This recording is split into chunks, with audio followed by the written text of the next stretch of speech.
Olá, pessoal! Meu nome é Camila, esse é o Gabriel, esse é o Igor e essa é a Thaliesse. Nós somos doutorandos do Programa de Pós-Graduação em Genética e Melhoramento de Plantas da Exalc USP. Estamos aqui novamente para apresentar mais um vídeo da disciplina de Biometria de Marcadores Genéticos, ministrada pelo professor Augusto Garcia. Se vocês ainda não viram nosso primeiro vídeo sobre marcadores moleculares, vá até a descrição para acessá-lo. Hoje, nós iremos mostrar como construir um mapa genético utilizando o software OneMap. Para isso, usaremos um conjunto de dados de espécies do gênero Mimulus.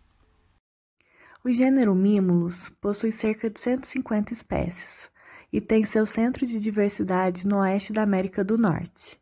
Mimulus guttatus é a espécie mais comum no complexo e apresenta polinização cruzada, e Mimulus nasutus apresenta autofecundação.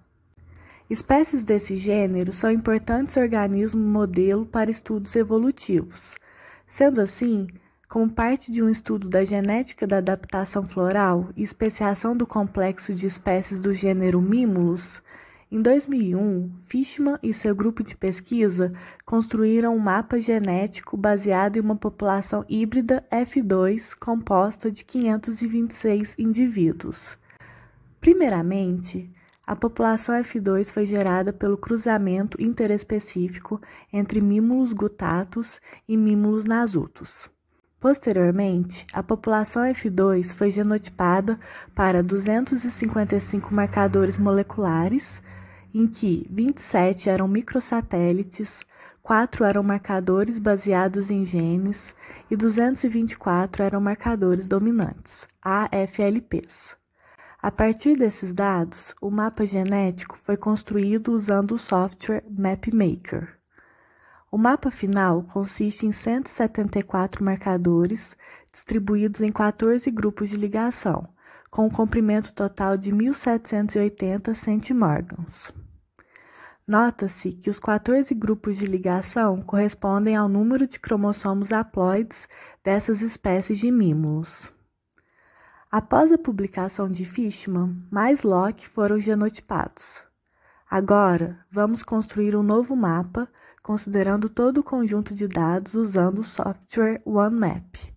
O software OneMap foi o primeiro software desenvolvido para estimar simultaneamente as fases de ligação e ligação entre marcadores, em espécies outcrossing.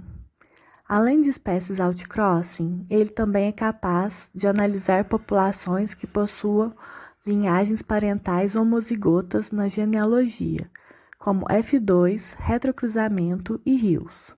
A versão estável está disponível no CRAN e a versão em desenvolvimento está disponível no GitHub. Lá no GitHub tem 2 tutoriais que ensinam passo a passo como construir um mapa genético em populações endogâmicas e populações outcrossing. O link está disponível na descrição do nosso vídeo. Todas as análises foram feitas no ambiente R, que é onde a versão estável do software OneMap está hospedada. Primeiramente, o conjunto de dados da população de Mimulus foi importado com a utilização da função readMapMaker, que lê os arquivos com formatação específica do MapMaker. Como podemos observar, temos uma população F2 constituída de 287 indivíduos genotipados para 418 marcadores, com 11% de dados ausentes. Então agora nós temos 244 marcadores a mais disponíveis para a construção do novo mapa. Desses marcadores, 213 são codominantes, 92 marcadores são dominantes em um dos parentais, e 113 marcadores são dominantes para o outro parental. Além disso, não há informações cromossômicas e informações da posição física, mas há informações fenotípicas para 16 características que podem ser usadas para mapeamento de QTL. Para a visualização da distribuição dos dados brutos, utilizamos a função plot e a função plot by segregType. A função plot retorna um gráfico onde as linhas correspondem aos marcadores e as colunas correspondem aos indivíduos genotipados. Nesse gráfico é possível observar a distribuição das classes genotípicas da população F2 de Mimulus, bem como a presença e distribuição aleatória dos dados perdidos. No gráfico obtido com a função plot by segregType, temos a plotagem da proporção do tipo de segregação presente no conjunto de dados. Os marcadores codominantes são classificados como tipo B e os dominantes são do tipo C e D. Antes da construção do mapa, foram realizadas 2 etapas de filtragem, uma para eliminar marcadores redundantes e outra para eliminar marcadores com desvio de segregação. Na primeira filtragem, os marcadores com informações redundantes foram removidos usando as funções findBeans e createDataBeans. Marcadores redundantes são marcadores que possuem as mesmas informações genotípicas, geralmente porque não ocorreram eventos de recombinação entre eles. Nesse caso, esses marcadores não são informativos e aumentam o esforço computacional durante a construção do mapa, e, portanto, eles podem ser removidos para a construção desse mapa. Assim que os mapas forem concluídos, e se caso for pertinente, eles podem ser adicionados novamente. Nessa etapa foram removidos 2 marcadores redundantes, e agora o conjunto de dados possui 416 marcadores. Na segunda filtragem, os marcadores com desvio de segregação mendeliana foram identificados. Primeiramente, nós utilizamos a função test_segregation. Essa função retorna os resultados referentes ao teste de quadrado para a segregação de cada um dos marcadores.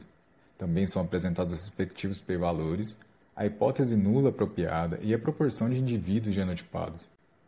Lembrando que a segregação esperada para os marcadores codominantes é de 1 para 2 para 1, e a segregação esperada para os marcadores dominantes é de 3 para 1. Como se trata de múltiplos testes, é necessário utilizar a correção de Bonferroni para controlar a ocorrência de falsos positivos. E isso é feito utilizando a função Bonferroni alpha. Usando a função plot do pacote OneMap, é possível ver quantos marcadores estão distorcidos sob o critério de Bonferroni. Nesse caso, 14% dos marcadores estão com desvios de segregação. E por último, utilizamos a função selectSegreg para listar os marcadores de acordo com a distorção da segregação já analisada. Essa função é bem interessante porque ela possibilita separar os marcadores que não apresentam distorção de segregação, com o uso do argumento distorted igual a false. Se caso for pertinente, o número de cada marcador pode ser apresentado com a utilização do argumento numbers igual true. Nessa etapa foram removidos 60 marcadores com desvio de segregação. Agora o conjunto de dados possui 356 marcadores que serão utilizados nas próximas análises. As principais etapas para construir mapas de ligação são: número 1, análise de ligação de marcadores; número 2, a atribuição de marcadores a grupos de ligação; terceiro, a ordenação dos marcadores dentro dos grupos de ligação; e quarto, a estimativa de distâncias genéticas. A análise de ligação de marcadores moleculares é baseada na fração de recombinação e no LOD. A fração de recombinação é calculada entre todos os pares de marcadores, e geralmente valores menores que 0,5 são utilizados para declarar a ligação. O LOD score é a estatística utilizada para avaliar a significância do teste, e seu valor leva em consideração o número de testes realizados, que depende do número de marcadores. Por exemplo, um LOD 3 entre 2 marcadores indica que a ligação é 1000 vezes mais provável do que a não ligação. Então, primeiramente calculamos o valor de LOD utilizando a função suggestLOD. Essa função possibilita delimitar um valor inicial para o LOD score, conforme os dados analisados. Posteriormente, realizamos a estimação de fração de recombinação entre os pares de marcadores. Essa análise, denominada teste de 2 pontos, é feita com a função rf2points.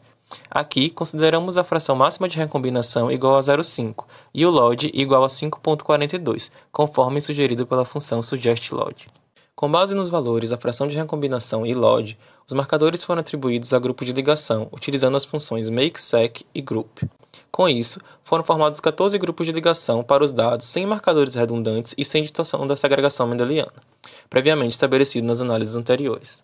Lembrando que os grupos de ligação representam segmentos cromossômicos ou cromossomos inteiros. A etapa final da construção de mapa de ligação genética envolve a estimativa da ordem e distância dos marcadores entre os grupos de ligação. Como a fração de recombinação não é aditiva, funções de mapeamento são necessárias para estimar a distância dos marcadores. Várias funções foram propostas, mas as mais utilizadas são as funções de mapeamento de Haldane e Kosambi. Escolhemos a função de mapeamento Kosambi porque ela assume a interferência entre eventos de crossing over. O processo de ordenamento dos marcadores é considerado um problema de otimização que busca encontrar a melhor solução entre todas as soluções possíveis. Para m marcadores, existem m fatorial dividido por 2 ordens possíveis a serem investigadas, sendo impossível obter uma solução exata quando o número de marcadores é muito grande. Assim, diversos métodos de ordenação de marcadores moleculares têm sido propostos para resolver o problema de ordenação, como o algoritmo RCD, baseado em estimativas de 2 pontos. Uma outra abordagem que poderia ser usada aqui para resolver esse problema é o modelo oculto de Markov.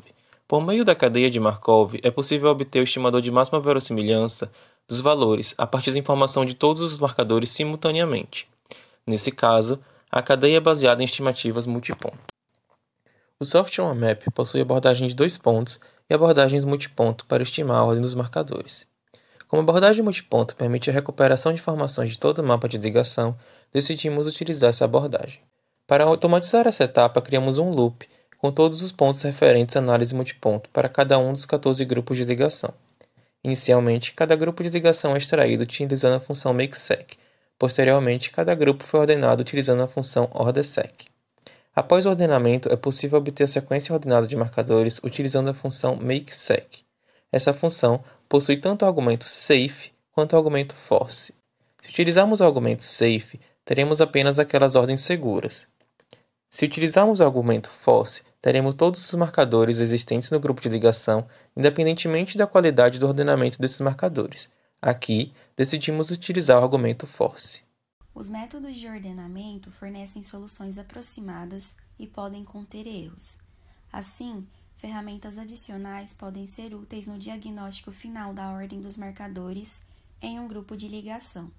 No OneMap, a ordem dos marcadores pode ser diagnosticada usando heatmaps. Eles são feitos traçando a matriz de recombinação com base em uma escala de cores, na qual cores frias representam uma ligação fraca e cores quentes representam uma ligação forte. Espera-se que as cores quentes se concentrem ao longo da diagonal, enquanto que as cores frias fiquem longe da diagonal. Para obter o primeiro diagnóstico do ordenamento dos marcadores, plotamos um heatmap para cada grupo de ligação usando a função rfGraphTable. Esse passo é importantíssimo, pois com essa simples observação podemos avaliar a locação de alguns marcadores. Conforme a alteração na escala de cores, podemos concluir se os marcadores devem ou não ser retirados do grupo de ligação ou se devem ser realocados dentro do grupo de ligação. Embora o heatmap seja uma ferramenta muito útil, é importante ressaltar que ele não deve ser o único critério utilizado para avaliar a ordem final. Devemos sempre nos atentar aos valores da verossimilhança e ao tamanho do grupo de ligação, lembrando que queremos mapas menores e mais verossímeis, ou seja, com a maior verossimilhança. Dentre todos os grupos de ligação, o grupo 3 e o grupo 14 foram os que mais chamaram a nossa atenção. O grupo 3 tem um padrão em comum e provavelmente é formado por vários outros grupos, e o grupo 14 tem apenas 3 marcadores, e esses marcadores provavelmente são provenientes de outros grupos. Para verificar essas hipóteses que foram levantadas, inicialmente comparamos todos os grupos de ligação com os grupos de ligação do mapa já publicado. Ao executar a análise, observamos os seguintes aspectos. Primeiro, 9 grupos correspondem bem ao mapa publicado. Segundo, muitos marcadores do grupo 3 estão presentes nos grupos 3, 7 e 10 do mapa publicado. Terceiro, alguns marcadores do grupo 1 e 13 estão presentes apenas no grupo 1 do mapa publicado e alguns marcadores do grupo 9 e 14 estão presentes apenas no grupo 14 do mapa publicado. Com isso, concluímos que provavelmente esses 2 pares de grupos são apenas um grupo cada. E por fim, observamos que um marcador do grupo 11 também está presente no grupo 2 do mapa publicado. Essas comparações foram muito úteis porque a partir delas nós confirmamos a hipótese de que o grupo 3 é formado por 3 grupos. Além disso, descobrimos outras informações super importantes que contribuíram para a tomada de algumas decisões. A primeira decisão foi tomada em relação ao grupo 3. Inicialmente, removemos alguns marcadores mal posicionados, usando a função dropMaker, e agrupamos esses marcadores novamente. Como esperado, 3 grupos foram formados, que foram chamados aqui de 3.1, 3.2 e 3.3. Posteriormente, os marcadores de cada grupo foram ordenados novamente. Como o grupo 3 foi dividido em 3 grupos, agora temos 16 grupos de ligação. Ao comparar esses 16 grupos de ligação com os grupos do mapa já publicado, verificamos que o grupo 3.1 corresponde ao grupo 10 do mapa publicado, o grupo 3.2 corresponde ao grupo 3 e o grupo 3.3 corresponde ao grupo 7 do mapa publicado. A nossa segunda decisão foi em relação aos grupos 1 e 13. Como vimos que esses grupos apresentam marcadores compatíveis com o grupo 1 do mapa publicado, fomos menos restritivos e escolhemos um LOD igual a 4 para tentar agrupar esses marcadores. Ao usarmos um LOD igual a 4, os dois grupos formaram apenas um grupo. A mesma decisão foi feita em relação aos grupos 9 e 14. Para tentar agrupá-los, também escolhemos um valor de LOD igual a 4. E, finalmente, ao analisarmos o grupo 11, vimos que o marcador 44 está visivelmente mal posicionado. E é exatamente esse marcador que também está presente no grupo 2 do mapa publicado. Sendo assim, a nossa decisão aqui foi manter o grupo 11 e retirar esse marcador 44 em análises posteriores. Então, agora, temos novamente 14 grupos de ligação e a etapa seguinte foi analisar cada grupo cuidadosamente. Os marcadores não confiáveis foram retirados usando a função dropmaker e os marcadores mal posicionados foram retirados e inseridos corretamente usando o conjunto de funções dropmaker, map, trisec e makesec. A função rippleSec também foi utilizada para avaliarmos ordens alternativas.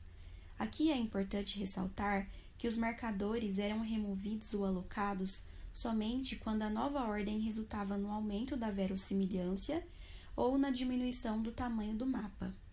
Cada manipulação para a retirada e realocação dos marcadores foi específica para cada um dos 14 grupos de ligação.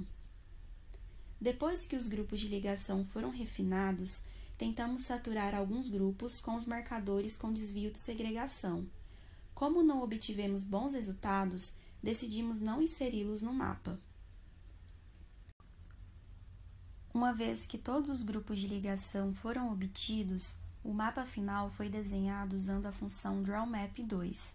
O mapa final apresenta 305 marcadores, distribuídos ao longo de 14 grupos de ligação, com uma distância total de aproximadamente 2.273 centimorgans. Lembrando que depois das duas filtragens, ficamos com 356 marcadores, portanto, 51 marcadores duvidosos foram removidos dessa análise. Para questões didáticas, nós mostramos os principais passos que foram realizados para a reconstrução do novo mapa de ligação, mas o script completo, com todas as análises e detalhes, estão disponíveis na descrição desse vídeo. Esperamos que vocês tenham gostado do nosso vídeo. Qualquer dúvida que vocês tiverem, estamos à disposição. Um grande abraço e até a próxima!